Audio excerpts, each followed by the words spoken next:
মেসির আর্জেন্টিনাকে হারিয়ে বড় চমক দিল প্যারাগুয়ে। দলের হার এড়াতে পারেনি লিওনেল মেসি।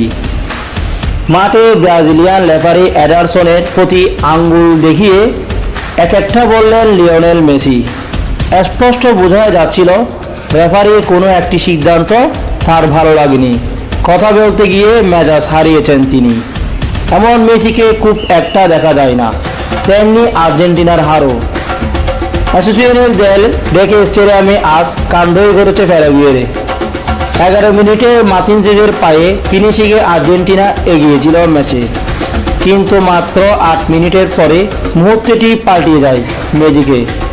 আর্জেন্টিনীয় সার্বিয়ার চোখ ধারানো বাইসাইকেল কিকে গোলে সমতায় ফিরে প্যারাগুয়ে। স্বাগতিকদের এই ষষ্ঠীতে আনন্দের রূপ দেয় ওমর আলতোরে। 47 মিনিটে তার হেডে এগিয়ে যায় প্যারাগুয়ে। লিওনেল মেসি পুরো মাঠে থাকার পরও আর্জেন্টিনা হার এড়াতে পারেনি। 2-1 গোলে হার নিয়ে মাঠ ছেড়েছে লিওনেল মেসির দল। বিশ্বকাপের মতো সংস্কারে এগিয়ে দ্বিতীয়বারের মতো ব্রাজিল এবং আর্জেন্টিনাকে হারিয়েছে প্যারাগুয়ে। পিছিয়ে পড়া 69 মিনিটে ম্যাচে ফেরার দারুণ সুযোগ ছিল আর্জেন্টিনা।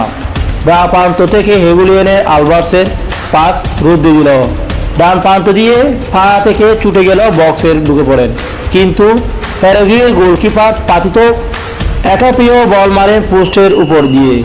নির্ধারিত সময় পার হওয়ার 3 মিনিট আগেও মেসি ক্রস থেকে হেড একটুর জন্য পোস্টের বাইরে চলে যায়। পিছিয়ে পড়ে আর সুযোগ পায়নি মেসির দল। মেসিকেও দেখা যায়নি তার চিনাচানা রূপে। অবশেষে 2-1 গোলের ব্যবধানে হেরে গেল প্যারাগুয়ের কাছে।